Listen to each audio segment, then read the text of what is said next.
Leitura do livro Cristianismo Puro e Simples, de C.S. Lewis. Parte 3. Capítulo 2. Algumas objeções.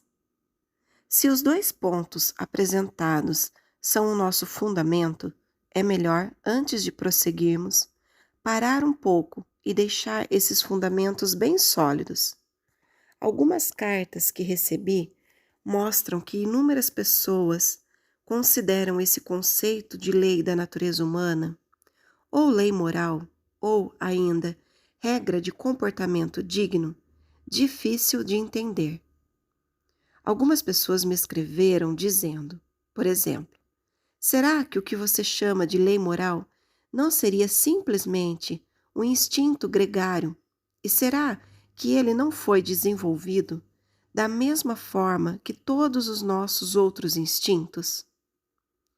Neste momento, não nego que possamos ter um instinto gregário, mas não é a isso que estou me referindo quando falo em lei moral. Todos nós sabemos como é ter o instinto despertado, pelo amor materno, instinto sexual ou o instinto por comida. Significa possuir um forte anseio ou desejo de agir de determinada maneira. É claro que às vezes sentimos precisamente esse tipo de desejo de ajudar outra pessoa, e sem dúvida, esse desejo é decorrente do instinto gregário. Mas sentir o desejo de ajudar alguém é bem diferente de sentir que você tem a obrigação de ajudar independentemente de sua vontade. Suponha que você ouça um grito por socorro de uma pessoa que esteja em perigo. Provavelmente você terá dois desejos: o de prestar ajuda, por causa de seu instinto gregário, e outro de manter-se fora do perigo, por conta do instinto de autopreservação. Mas encontrará dentro de si, além desses dois impulsos, uma terceira coisa que lhe diz que você deve seguir o impulso de ajudar e suprimir o impulso de fugir. Agora, essa coisa que faz você julgar entre dois instintos e que decide qual dos dois deve ser encorajado, não pode ser nenhum deles propriamente dito.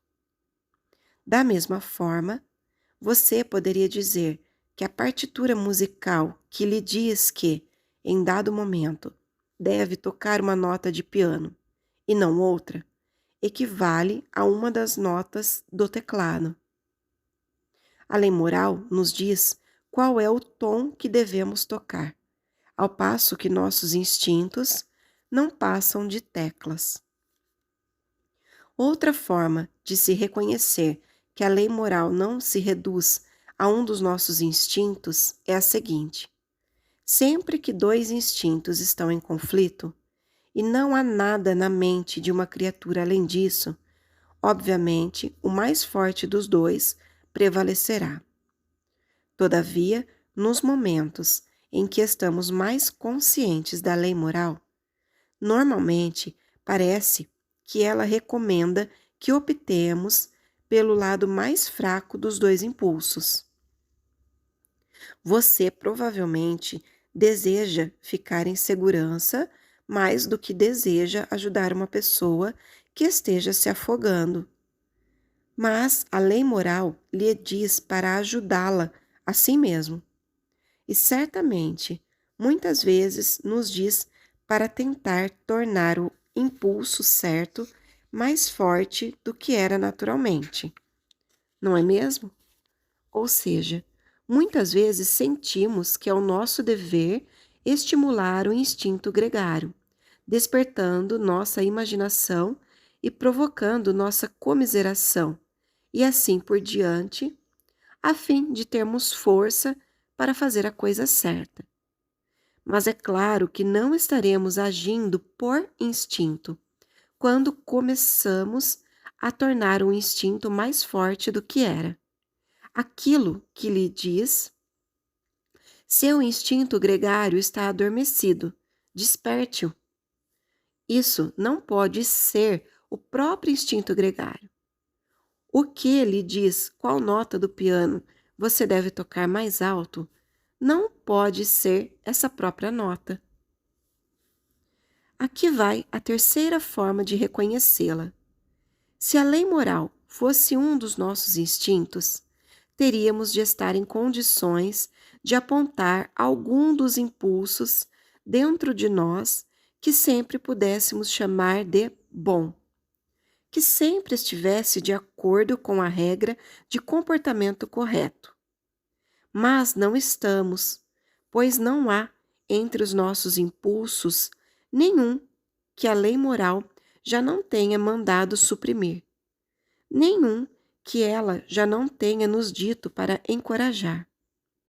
É um erro achar que alguns de nossos impulsos, por exemplo, o amor materno ou o patriotismo, sejam bons e outros, como o sexo ou o instinto de luta, sejam ruins. Tudo o que estamos dizendo é que as ocasiões em que o instinto de luta ou o desejo sexual precisam ser reprimidos são mais frequentes do que aquelas de restrição do amor materno ou do patriotismo. Contudo, há situações em que é dever da pessoa casada encorajar seu impulso sexual e de um soldado estimular seu instinto de luta. E há também ocasiões em que o amor de uma mãe por seus filhos ou o amor de um indivíduo por seu próprio país tem de ser suprimido, pois, do contrário, isso poderá levá-los a cometer injustiça com os filhos de outras pessoas e com outros povos. Estritamente falando, não existe essa coisa de impulsos bons e maus. Voltemos ao piano. Ele não tem dois tipos de tecla, as certas e as erradas. Ou seja, toda e qualquer tecla é correta em determinado momento e errada em outro. Nesse sentido, a lei moral não é um único instinto ou conjunto de instintos, mas sim algo que produz um tipo de tom, o tom que denominamos bondade ou conduta correta, que direciona os instintos. Aliás, esse assunto tem enormes consequências práticas. A coisa mais perigosa que você pode fazer é pegar um impulso de nossa própria natureza e determiná-lo como regra a ser seguido a todo custo, pois todos eles, sem exceção, têm o poder de nos transformar em demônios, se os estabelecermos como guias absolutos. Você pode até achar que o amor pela humanidade em geral seja livre desse perigo, mas não é.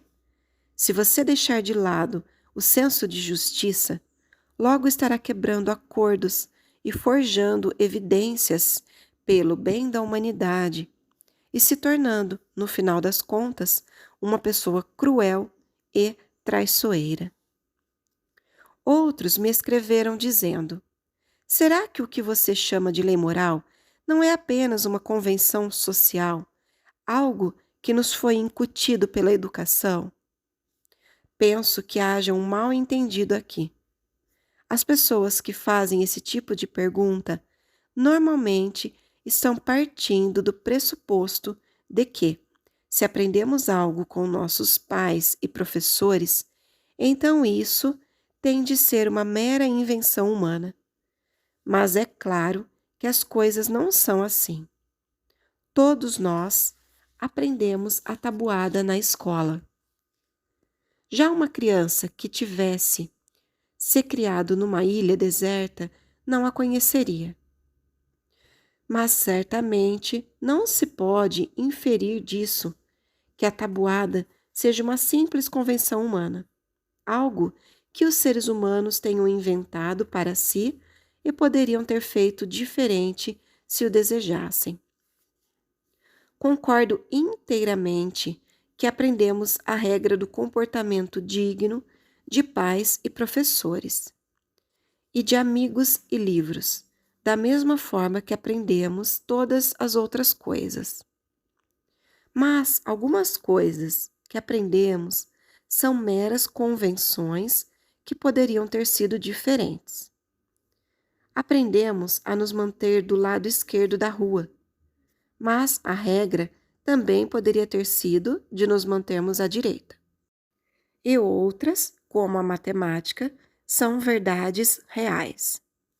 A questão é: a qual dessas classes pertence à lei da natureza humana?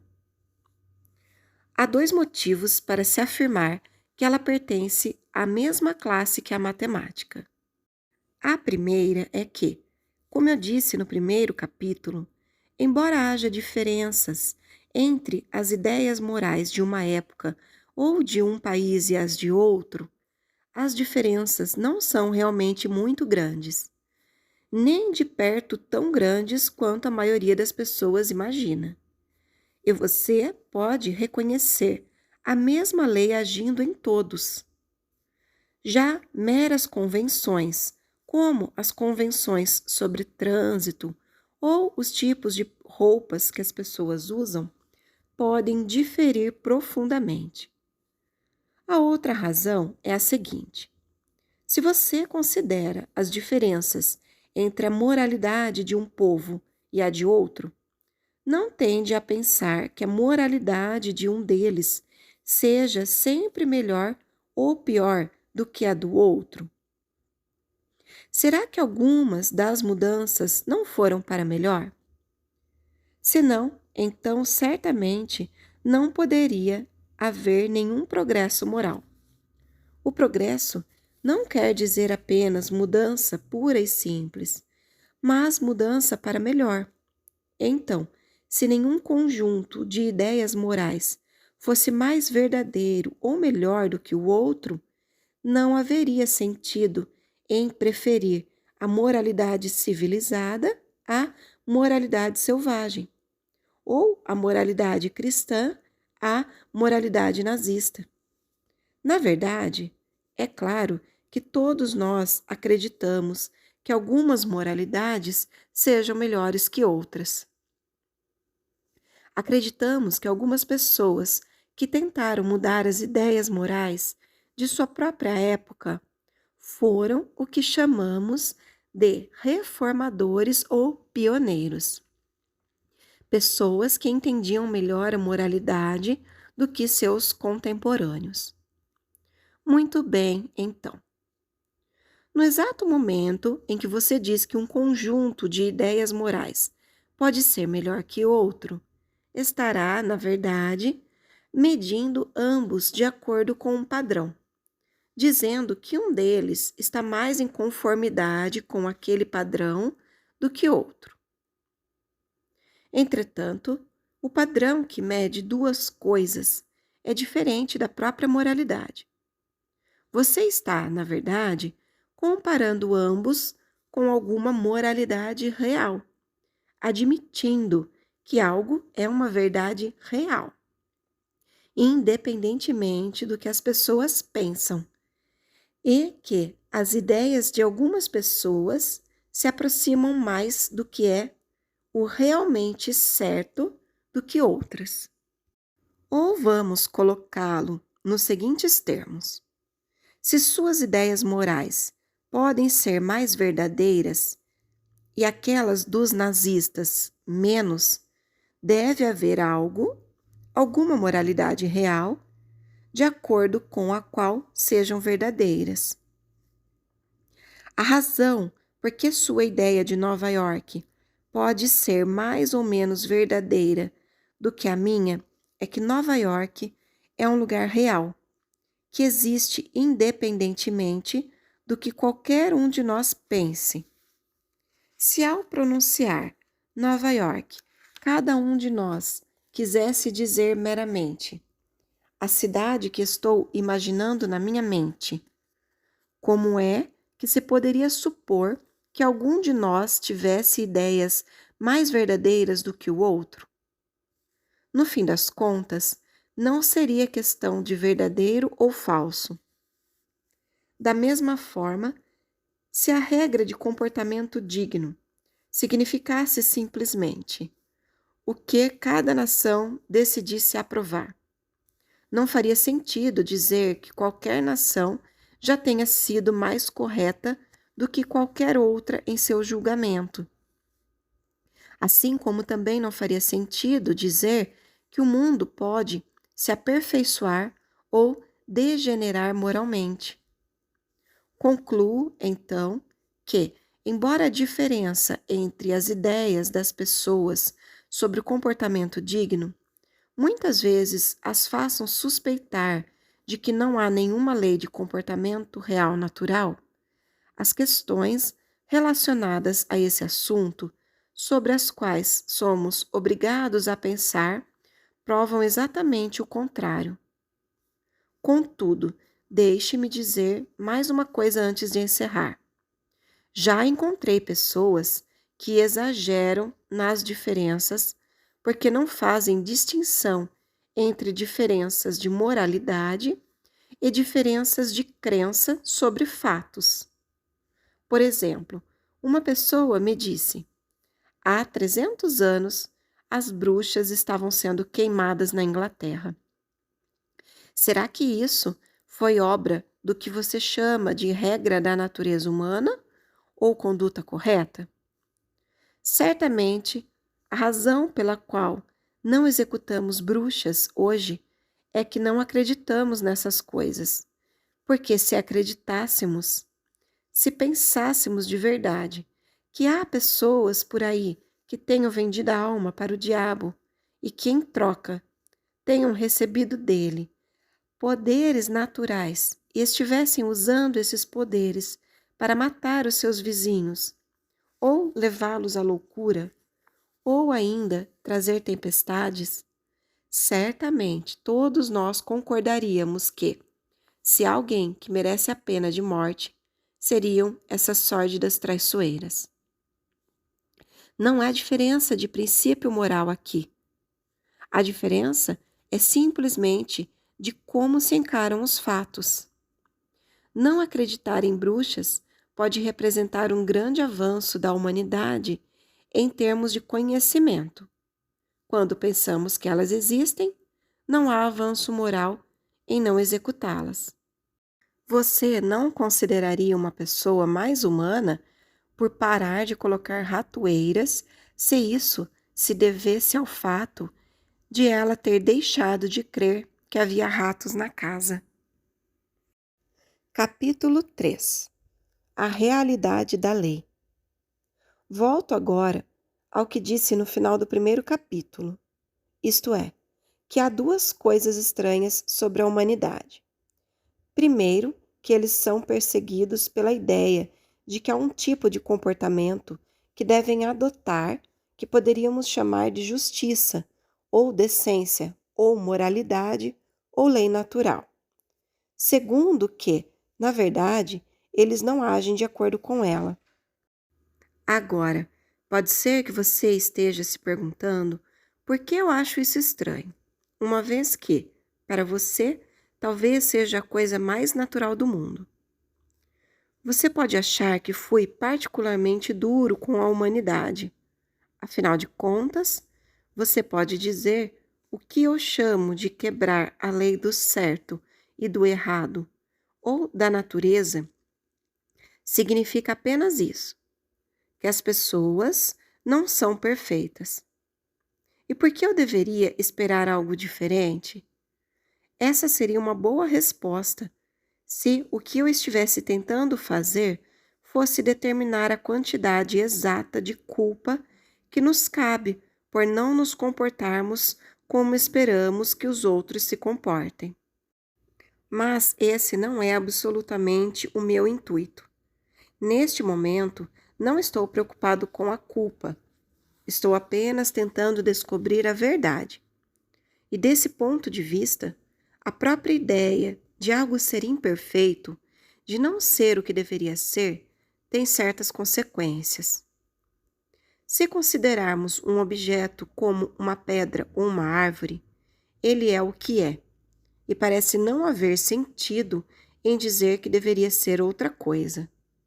É claro que você pode dizer que uma pedra não tem o formato certo, se você quiser usá-la para adornar um jardim, ou que uma árvore não é boa porque não lhe oferece a sombra que você esperava. Mas tudo o que você estará dizendo é que a pedra ou a árvore não está sendo adequada para algum propósito particular. Você não culpará tais objetos por isso, a menos que o faça em tom de deboche. Você terá consciência de que, consideradas as condições do tempo e do solo, a árvore não poderia ter ficado diferente. O que nós chamamos árvore má, do nosso ponto de vista, obedece às leis de sua natureza, da mesma forma que uma árvore boa. Está vendo aonde quero chegar?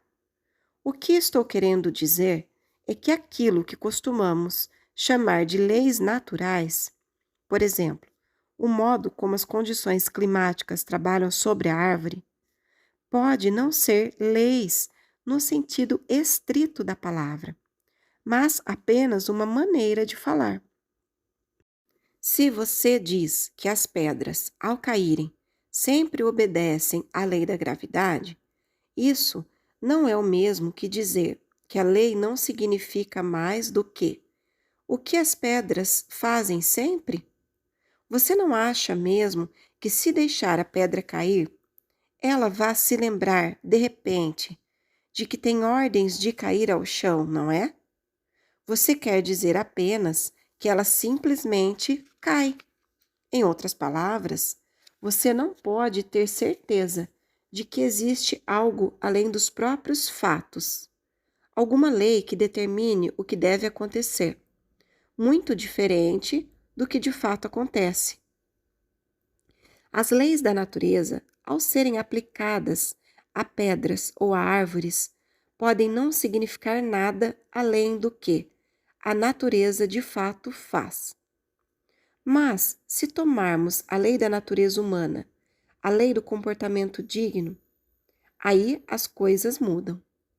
Essa lei certamente não quer dizer o que os seres humanos de fato fazem, pois, como eu disse anteriormente, muitos deles não obedecem a essa lei em absoluto.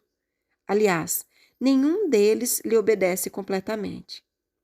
A lei da gravidade lhe diz o que as pedras fazem se você as deixar cair. Mas a lei da natureza humana lhe diz o que os seres humanos devem fazer e não fazem. Em outras palavras, ao lidarmos com os seres humanos, entram em cena algumas outras questões que vão muito além dos fatos. Temos, por um lado, os fatos, como as pessoas se comportam, mas temos também algo mais, como elas devem se comportar. Não há necessidade de haver nada além de fatos em todo o universo. Os elétrons e as moléculas se comportam de determinada forma, o que leva a determinados resultados, e a história poderia terminar aí. Nota de rodapé. Mas não creio que essa seja realmente a história toda, como você verá mais adiante. Quero dizer que, ao julgar pelos argumentos dados até aqui, existe essa possibilidade. Fim da nota de rodapé. Mas os seres humanos se comportam de determinada forma e a história não para por aí, pois você tem consciência o tempo todo de que eles deveriam se comportar de outro modo. Agora, isso é de fato tão típico que somos tentados a dar desculpas esfarrapadas.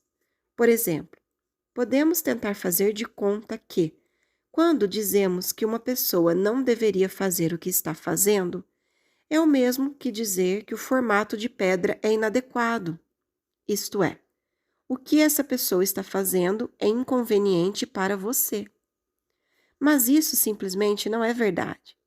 Uma pessoa que esteja sentada no melhor lugar do trem, porque chegou lá primeiro, e outra que tenha se aproveitado da minha distração para tirar minha bagagem e se sentar, são ambas igualmente inconvenientes. Mas eu só vou reclamar do segundo caso e não do primeiro. Não ficarei com raiva da pessoa que me fez tropeçar por acidente, exceto, quem sabe, por um instante antes de recuperar o controle. Mas ficarei bravo com quem tentar me fazer tropeçar, mesmo que não consiga, ainda que o primeiro tenha me machucado e o segundo não.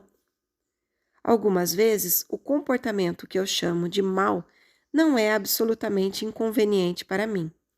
Na verdade, é bem o contrário.